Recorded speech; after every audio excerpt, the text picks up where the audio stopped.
All right, my friends. Good evening. Good evening.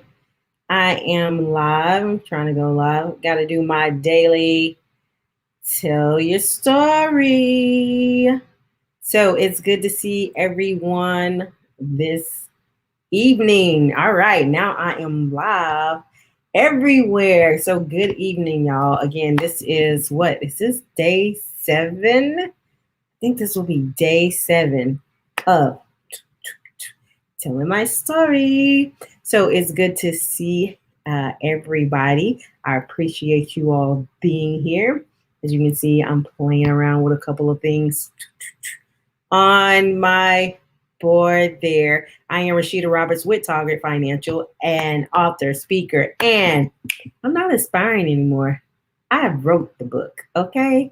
So I am an author, soon to be published. It is in the editor's hands.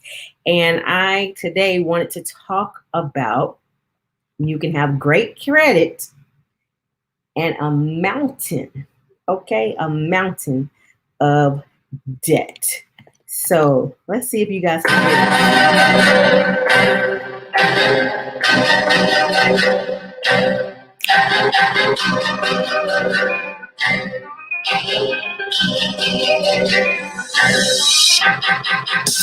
All right, it's your girl Rashida Roberts here with the cash flow combo. And I'm bringing it to you live. Yes, that's my podcast music. So we're going to try to incorporate that every single time. Y'all like that 5B? Yeah, I didn't make that. Somebody else did.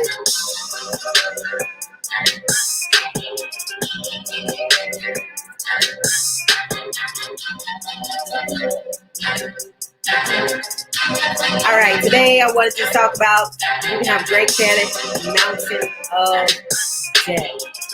So, all right, so that's it. All right, so guys, I was just sitting here thinking about it because now that I got to tell my story, I'm like, oh my gosh, I got to put little bits and tits of my life on display. Okay, but I've always had good credit. Like I've had good credit, and then when I thought it was even better, or actually no, when I got my house, it was a little low. I thought it was good, but I never wanted a house in to begin with. But we did some things, and we got my score up, and so, but I've had the best credit, I guess I would say, within the vicinity of the people that I was around, and so I guess I can always. I don't even know how I actually got into keeping up with my credit, but I've always had pretty good credit. And so, but at the same time, I have a mountain of debt as well. But my credit, I'm telling you, is so good that, let's see, this is 2021. I think I got my car in 2017. Yeah, they wanted me to get 2 cars, to finance 2 cars. They're like, yeah, your credit's good. We can just ring you up for 2 cars today. And I walked in, and this was before I actually was getting a little financial savvy. I had sold my other car, and but I don't really like, after not having a car note for so long, I can't do car note. I don't like a car note. I'd rather just pay the bill, even if to get it fixed, and just keep it rolling, right? So, but yeah, that's how good my credit was. But at the same time, I had a lot of debt, a lot of debt. And what that does is, a lot of times, if you have a lot of debt, especially for you all who are trying to get in your house, your debt to income ratio will be just too high. And this is when we get into just being able to afford the bill. I remember, man, I don't know how, I actually have to go back and look, but I think I remember it was over $5,000 on a credit card. $5,000 on a credit card. Now, I know you're like, that ain't nothing. That ain't nothing. Or, wow, I can't believe you had that much. But you know how much interest I was paying on that credit card? At one point in time, the interest probably was 120, almost maybe $150. $150. And I paid that off in a matter of months last year. And I'm just like, if I would have buckled down and paid that before, oh my goodness, I could have just totally wrecked shop, right? I could have just, I don't know. It just would have been so much better had and I just lost my train of thought. Guys, what is going on with me? Oh my gosh. But no, if I was doing what I was supposed to do, I wouldn't have paid that. Like, I think about it. If I'm paying $150 in interest rate, I've paid them several $1,000s. I could have paid off the 5,000, 4,000. I remember being around the 4,000, 4,500 a lot. And so that's ridiculous. That is so ridiculous that I had that amount of debt and I paid them. So I paid for the items several times over. So I'm just thinking about that. And when you start thinking about saying how you're saying, you're always broke or you always have to wait till next paycheck, it's really about managing our finances. Because, man, that interest, y'all, look at your statements. I think that's a big thing that people don't do. We need to make sure that we look at our statements. When I actually started analyzing and looking at my statements and understanding that I was paying that much, then a light bulb can go off. Then you can see, like, if I wasn't paying them that extra 100, I could be paying myself that extra 100. And so, we have to be cognitive of those things, of not just affording the bill. Don't just go into places just being able to afford the bill. So actually look at your financial statement. Sometimes things are very, like, you might not understand everything. So for me, when I never wanted to get into a house, but thank God he made a way. It really only took me 3 months to get in my house. I was able pretty much to just, do everything that the lender wanted me to do, and boop, they do that rapid credit scoring and they get you on in there. And so 3 months, exactly 3 months. And so, but if you would just look at your statements and figure out exactly what you're being charged and understand them. And if you don't be embarrassed, just call them, because I've had to call my mortgage company. That is not my strong spot, because I just wanted to get in the house and just be able to afford the notes, right? I just wanted to get in my car and be able to afford the notes. It wasn't about how much I was actually paying for the entire thing. Same thing with my credit cards. I can afford the notes, okay? But yet I'm paying for those items 3, 4, 5 times down the line, which is why credit card companies are making $1 trillion profits. Credit card companies, okay? And so we got to get out of that mind frame. And, that's just a little about me. That's just a little. But, man, if I did not just start looking at my statements and start really being intentional about getting out of debt, I wouldn't be on the journey that I am. I would have been crushed last year. I would have been crushed last year. I would have. Some people right now are being crushed. Some people aren't going back to the job that they used to have. Some people aren't, making it happen, right? But some people, and there are a lot of people who have pivoted and they've used this time to really understand and start changing their habits. Kudos and shout out to those persons. But if you're still struggling with debt, you really don't see a way out, take a moment, sit back and evaluate and look at what you're spending. Look at your financial statements. You may drop some real tears. and that's okay.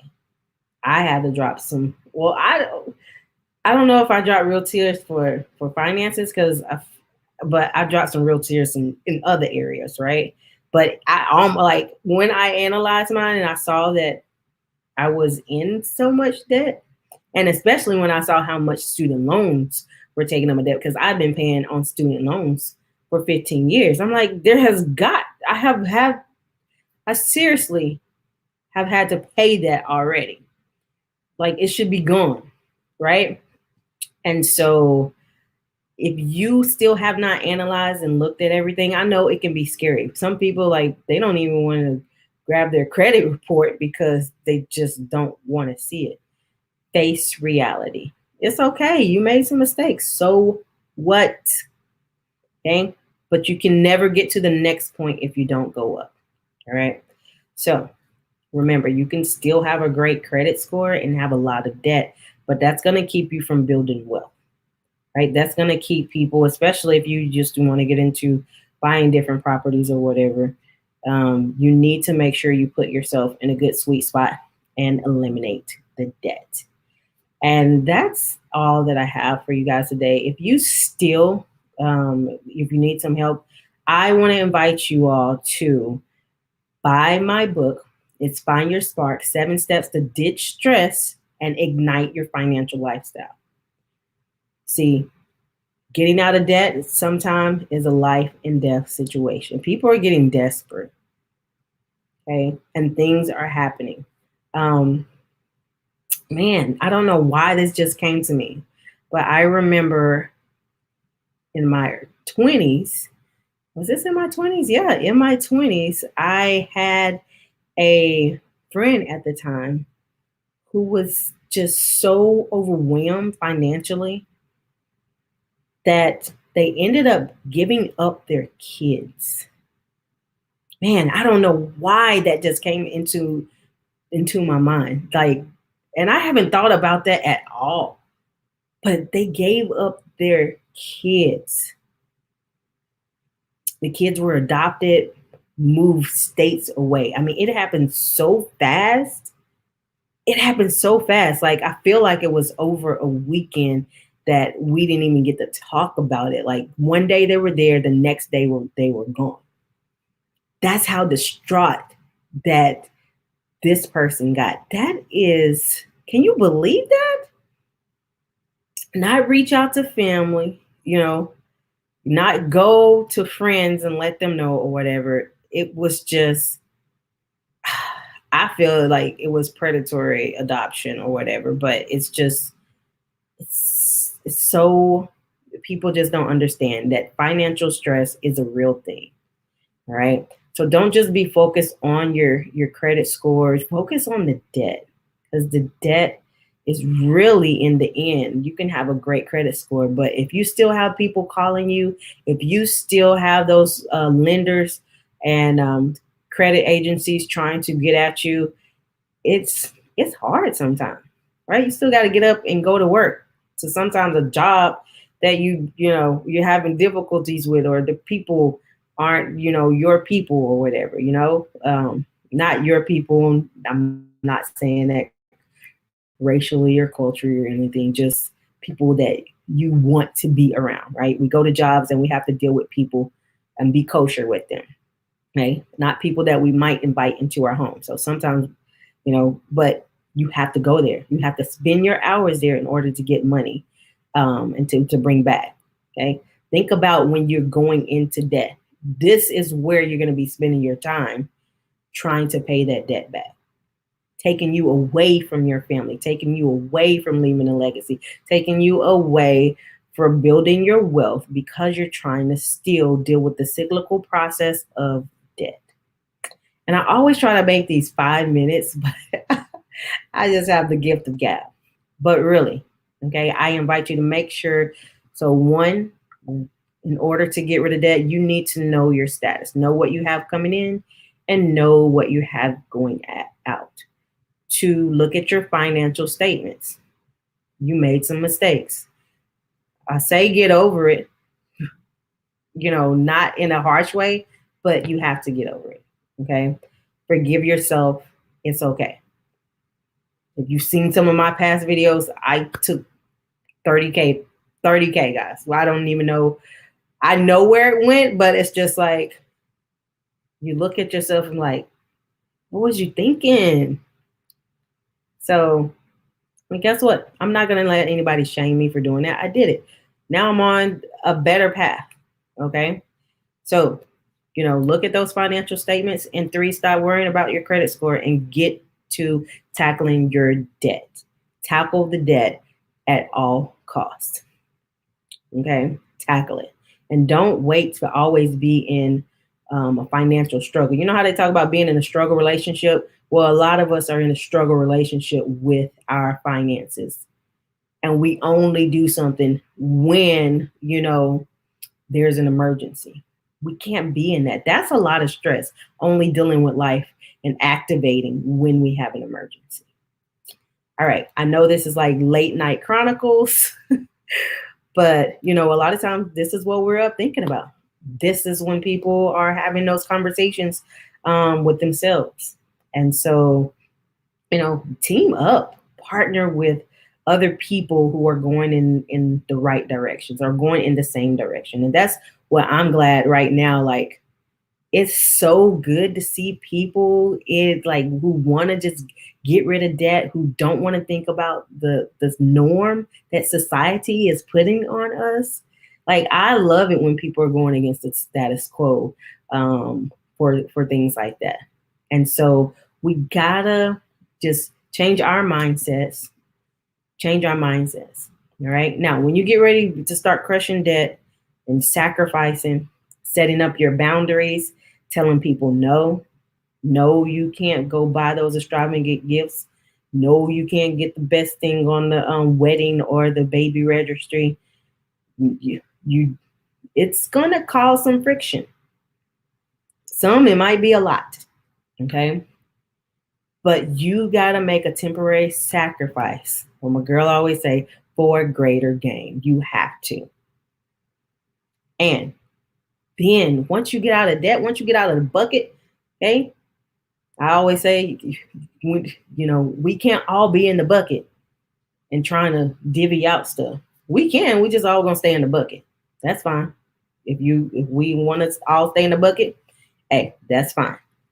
But if you're ready to get out and then reach back and pull people along and help get each one by one out the bucket, then you got to get yourself out the bucket first.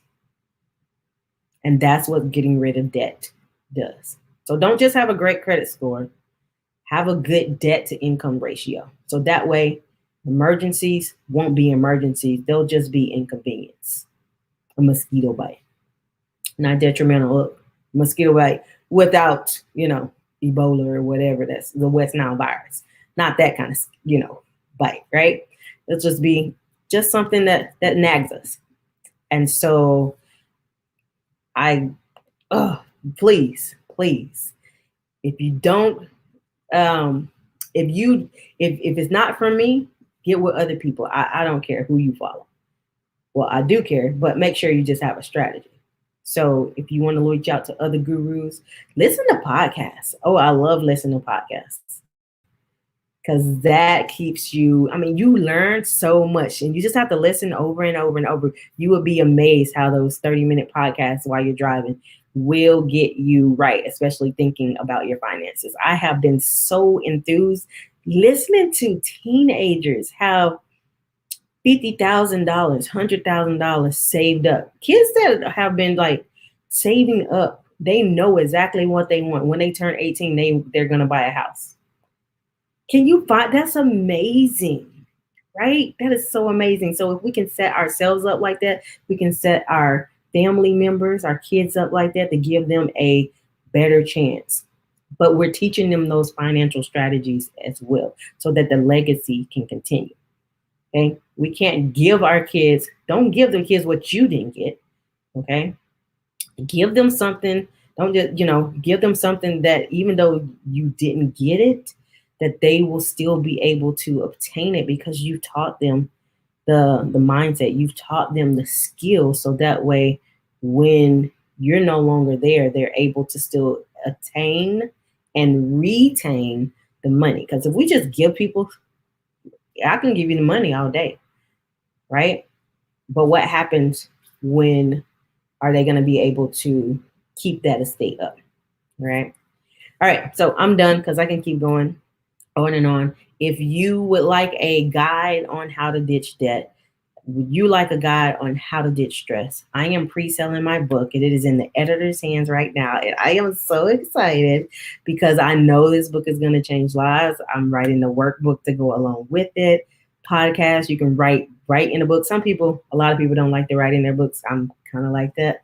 Um, but you can just grab a notebook alongside the book, but I am building a workbook to go alongside it. But I have a special, if you buy my book, okay, from my coaches, if you buy my book, we are having a Reignite Your Finances conference coming up in May.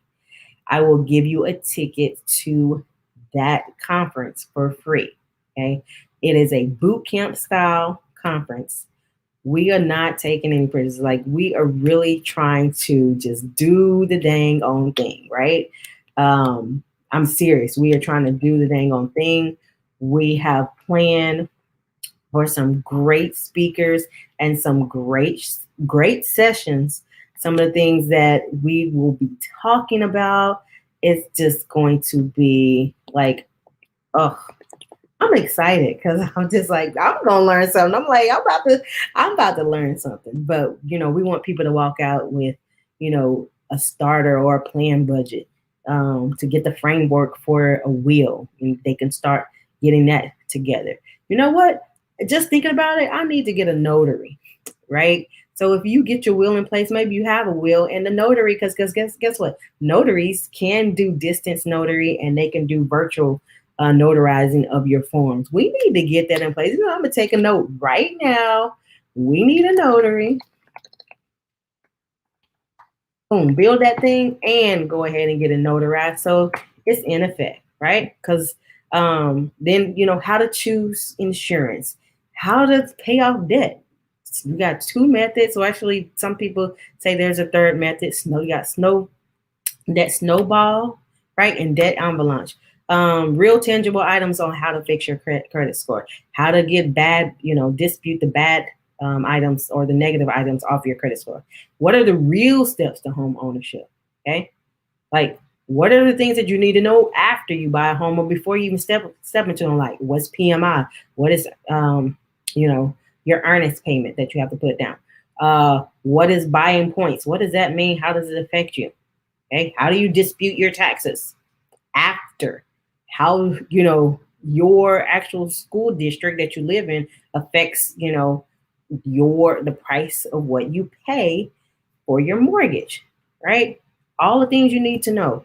How to become a self bank, okay? What's the real deal on health insurance, minimizing taxes for employees, for businesses, how to hire your children, having a strategy to ditch debt and actually build wealth. A 101 building wealth or beginner investor, put it like that.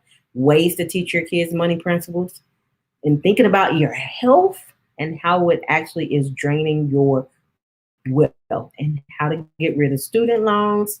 And then the biggest thing we always have to start with, money mindset. We'll put it like that, money mindset.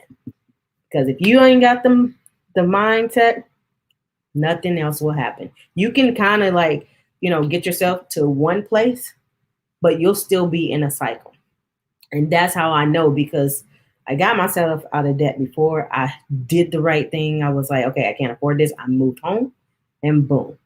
After I moved home, I set a plan. I wrote it out. I write it out, and I love seeing me scratch out or check off when I paid off something. And that's how I did it, right? But we are trying to have a make and take financial summit in May 2nd, right? You'll get the make and take, on-spot financial coaching, tips and secrets, Q&A with financial experts, and you'll have the swag bag from all of these phenomenal speakers.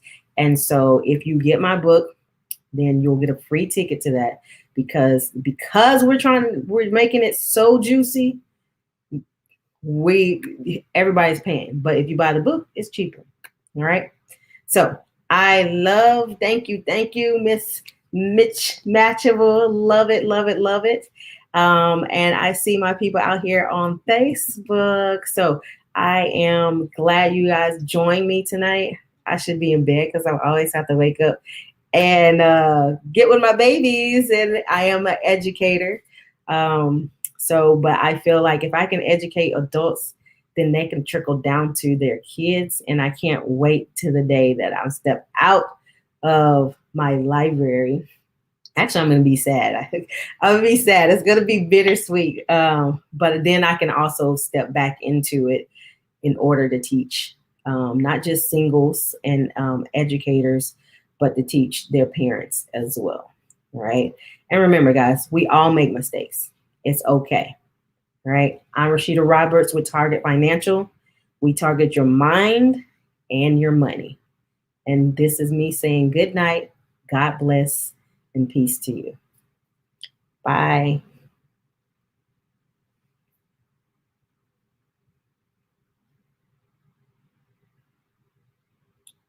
Oh, y'all, look. I just did that glorious thing, but I didn't tell you how to get the book, did I? Oh my gosh. Y'all, just click the link in my bio or go to thecashflowcombo.com. That's it. That's all you got to do. The link in the bio is actually going there all week because I'm doing this special. My coaches are like, you can do this. You can do this. So I look forward to you. Again, it's in pre-sale, and that's why we want you guys to get to the conference. So that way you'll at least get some great information coming up even before the book will come out. All right. So that's it. Thecashflowcombo.com, or click the link in the bio, and it's going to take you right to my website. I'm Rashida Roberts. All right, now for real, I'm out. Thanks for the hearts. I love it. Bye.